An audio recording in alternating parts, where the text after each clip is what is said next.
अब हम लोग देखेंगे धातुओं के रासायनिक गुणधर्म। तो देखिए, धातुओं के रासायनिक गुणधर्मों के बारे में हम भाग 3.2.1 से 3.2.4 में पढ़ेंगे। यानी कि इन भागों पर हम धातुओं के रासायनिक गुणधर्मों के बारे में पढ़ेंगे। इसके लिए निम्नलिखित धातुओं के नमूने एकत्र कीजिए। तो रासायनिक गुणधर्म हमें जानना है धातु का, तो हमें कुछ सैंपल लेना होगा, कुछ धातुओं के नमूने लेना होगा।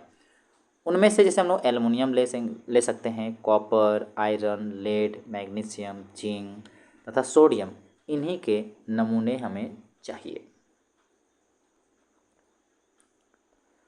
तो सबसे पहले हम लोग धातु के रासायनिक गुणधर्म को जानना है, तो पहला ये चीज़ जानेंगे कि धातु का वायु में दहन करने से क्या होता है। तो देखिए, क्रियाकलाप 3.8 में आपने देखा कि वायु में चमकदार श्वेत ज्वाला के साथ मैग्नीशियम का दहन होता है। हम लोग क्रियाकलाप 3.8 में देखे हैं कि जब मैग्नीशियम को जलाते हैं तो ये वायु में जब जलता है तो सफ़ेद ज्वाला के साथ, चमकदार सफ़ेद ज्वाला के साथ इसका दहन होता है। अब बात ये उठता है कि क्या सभी धातुएं इसी प्रकार अभिक्रिया करती है? आइए निम्नलिखित क्रियाकलापों द्वारा इसकी जांच करते हैं। तो पहला क्रियाकलाप जो लोग पढ़ेंगे अभी वो है क्रियाकलाप 3.9। किंतु इसमें सबसे पहले सावधानी बरतनी है। निम्नलिखित क्रियाकलाप में शिक्षक का सहयोग आवश्यक है। देखिए, इस क्रियाकलाप में शिक्षक का सहयोग होना जरूरी है। आँखों की सुरक्षा के लिए छात्र चश्मा लगा लें तो बेहतर होगा।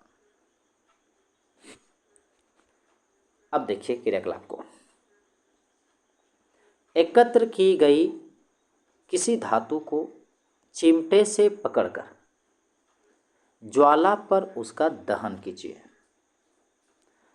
और इसी प्रकार अन्य धातुओं के साथ यही क्रिया दोहराइए। मैंने सभी को ज्वाला में जलाना है चिमटा से पकड़ के। इससे उत्पन्न पदार्थ को एकत्र कीजिए। मान के दहन होता है तो उससे जो उत्पन्न हुआ पदार्थ को उसको क्या करना है, एकत्र करना है। उत्पाद तथा धातु की सतह को ठंडा होने दीजिए। उत्पाद तथा धातु की सतह को ठंडा होने दीजिए। किस धातु का दहन आसानी से होता है? देखिए, जब धातु का दहन हो रहा था तो ज्वाला का रंग क्या था? दहन के पश्चात धातु की सतह कैसी प्रतीत होती है, ये भी देखिए। धातुओं को ऑक्सीजन के साथ अभिक्रियाशीलता के आधार पर, धातुओं को ऑक्सीजन के साथ जब वो अभिक्रिया किया तो उसके अभिक्रियाशीलता के आधार पर उसको घटते हुए क्रम में व्यवस्थित कीजिए। मतलब कौन धातु ऑक्सीजन से ज़्यादा अभिक्रियाशील है, ज़्यादा उससे तेजी से अभिक्रिया करता है, कौन कम करता है, तो उसी को घटते हुए क्रम में व्यवस्थित कीजिए। क्या इनके उत्पाद जल में घुलनशील है, ये भी देखना है। तो इस क्रियाकलाप से हमें एक चीज़ सीखने को मिलेगा, वो ये है कि लगभग सभी धातुएं जो हैं ऑक्सीजन के साथ अभिक्रिया जब करता है तो मिलकर संगत धातु ऑक्साइड बनाती है। मतलब धातु ऑक्सीजन से अभिक्रिया करके धातु ऑक्साइड बनाती है। उसको इस प्रकार लिख सकते हैं, धातु अभिक्रिया किया ऑक्सीजन के साथ, क्या बना? धातु ऑक्साइड। उदाहरण के लिए देखिए, जब कॉपर को वायु की उपस्थिति में गर्म किया जाता है, कॉपर को जब वायु की उपस्थिति में गर्म किया जाता है तो यह ऑक्सीजन के साथ मिलकर काले रंग का कॉपर ऑक्साइड बनाता है। इसको हम लोग समीकरण में ऐसे लिखेंगे, कॉपर ऑक्सीजन से अभिक्रिया किया, बन गया कॉपर ऑक्साइड। यहाँ ये दो जो है वो इक्वेशन को संतुलन करने के लिए, बैलेंस करने के लिए दिया गया है। यहाँ पर कॉपर के बगल में 2 लिखा है जो कॉपर की संयोजकता को रिप्रेजेंट कर रहा है, दर्शा रहा है। इसी प्रकार एल्युमिनियम जो है वो एल्युमिनियम ऑक्साइड प्रदान करता है, मतलब एल्युमिनियम ऑक्सीजन से अभिक्रिया करके एल्युमिनियम ऑक्साइड प्रदान करता है। उसको इस प्रकार लिखेंगे, एल्युमिनियम अभिक्रिया किया ऑक्सीजन के साथ, बनाया एल्युमिनियम ऑक्साइड। अध्याय 2 में आपने देखा कि कॉपर ऑक्साइड जो है हाइड्रोक्लोरिक अम्ल से कैसे अभिक्रिया करता है। कॉपर ऑक्साइड हाइड्रोक्लोरिक अम्ल से अभिक्रिया करता है, ये चीज़ आपने अध्याय 2 में देखा है। हम जानते हैं कि धातु के जो ऑक्साइड है उसकी जो प्रकृति है, उसके जो गुण है वो क्षारीय होती है। धातु ऑक्साइड का जो गुण है, उसकी प्रकृति है वो क्षारीय होती है। लेकिन एल्युमिनियम ऑक्साइड, जिंक ऑक्साइड जैसे कुछ धातु ऑक्साइड जो है वो अम्लीय तथा क्षारीय दोनों प्रकार के व्यवहार प्रदर्शित करती है। ये दोनों ही अम्लीय व्यवहार भी प्रकट करती है और क्षारीय भी। तो बोल सकते हैं तब ऐसे धातु ऑक्साइड जो अम्ल तथा क्षारक दोनों से अभिक्रिया करके लवण तथा जल प्रदान करते हैं, उभयधर्मी ऑक्साइड कहलाते हैं।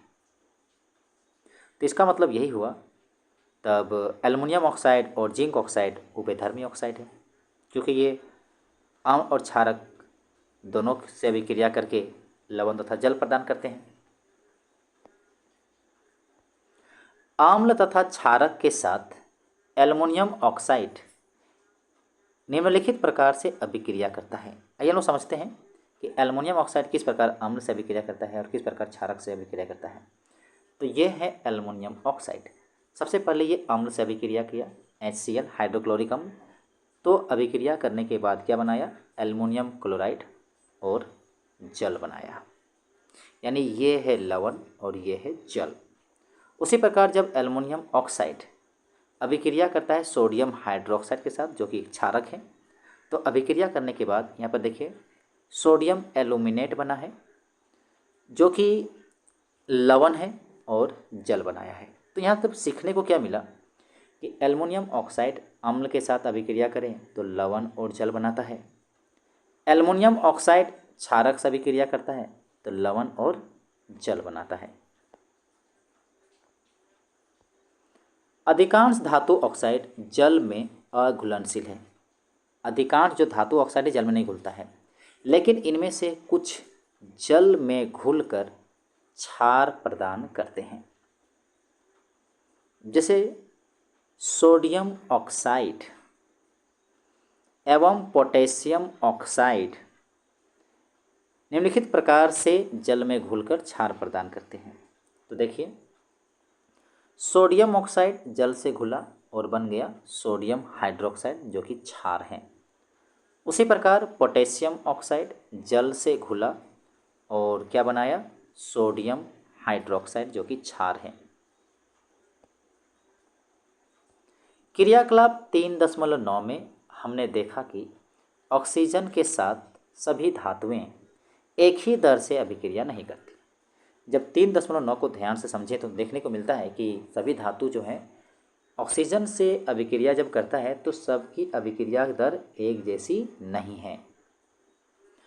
विभिन्न धातुएं ऑक्सीजन के साथ विभिन्न अभिक्रियाशीलता प्रदर्शित करती है, मतलब भिन्न भिन्न धातु ऑक्सीजन के साथ अलग अलग अभिक्रियाशीलता प्रदर्शित करता है। कोई तेजी से अभिक्रिया करता है, कोई धीमे गति से करता है।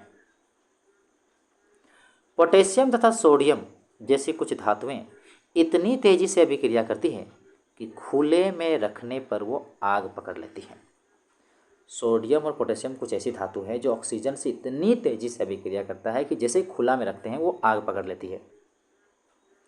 इसलिए इन्हें सुरक्षित रखने तथा आकस्मिक आग को रोकने के लिए केरोसिन तेल में डुबोकर रखा जाता है। सामान्य ताप पर मैग्नीशियम, एल्युमिनियम, जिंक, लेड आदि जैसी धातुओं की सतह पर ऑक्साइड की पतली परत चढ़ जाती है। ऐसा देखने को मिलता है कि जब सामान्य ताप में मैग्नीशियम के ऊपर, एल्युमिनियम के ऊपर, जिंक के ऊपर, लेड के ऊपर इसकी ऑक्साइड की परत चढ़ जाती है, तो ऑक्साइड की यह परत धातुओं को पुनः ऑक्सीकरण से सुरक्षित रखती है। तो ये कहीं ना कहीं लाभ है कि ये ऑक्साइड की जो परत है उन धातुओं को पुनः ऑक्सीकरण से सुरक्षित रखती है। गर्म करने पर आयरन का दहन तो नहीं होता, लेकिन जब बर्नर की ज्वाला में लोह चूर्ण डालते हैं तो वो तेजी से जलने लगता है। कॉपर का दहन तो नहीं होता, लेकिन गर्म धातु पर कॉपर ऑक्साइड के काले रंग की परत चढ़ जाती है। कॉपर ऑक्साइड की काले रंग की परत चढ़ जाती है। उसके बाद देखते हैं सिल्वर एवं गोल्ड अत्यंत अधिक ताप पर भी ऑक्सीजन के साथ अभिक्रिया नहीं करते हैं। तो क्रियाकलाप 3.9 करने के बाद आपने देखा होगा कि उन धातुओं के नमूनों में सोडियम सबसे अधिक अभिक्रियाशील है। हम लोग जितना नमूना लिए थे उन नमूनों में सबसे ज़्यादा अगर कोई अभिक्रियाशील धातु है तो वो है सोडियम। मैग्नीशियम धीमी अभिक्रिया करता है और यह सोडियम की अपेक्षा कम अभिक्रियाशील है। तो ज़्यादा अभिक्रियाशील हो गया सोडियम। उसके बाद अगर बात करें तो मैग्नीशियम कर सकते हैं, साफ साफ यहाँ लिखा है कि ये धीमी अभिक्रिया करता है। लेकिन ऑक्सीजन में दहन करने से हमें जिंक, आयरन, कॉपर तथा लेड की अभिक्रियाशीलता का पता नहीं चलता है। ऑक्सीजन के दहन वाली जो क्रियाकलाप है इससे हमें इस बात की जानकारी नहीं होता है कि जिंक, आयरन, कॉपर तथा लेड में किसकी अभिक्रियाशीलता कैसी है। तो इसका मतलब हमें कुछ और अभिक्रियाओं को देखकर हमें और अभिक्रिया चेक करना होगा और हम इन धातुओं की अभिक्रियाशीलता का क्रम बनाने का प्रयास करते हैं। मतलब ऑक्सीजन के अभिक्रिया से ये पता नहीं चला है जिंक, आयरन, कॉपर और लेड में कौन कितना अभिक्रियाशील है। इसका मतलब इनके लिए हमें अन्य प्रकार की अभिक्रियाओं को देखना होगा और फिर इन्हें अरेंज करना होगा कि कौन ज़्यादा अभिक्रियाशील है, कौन कम है।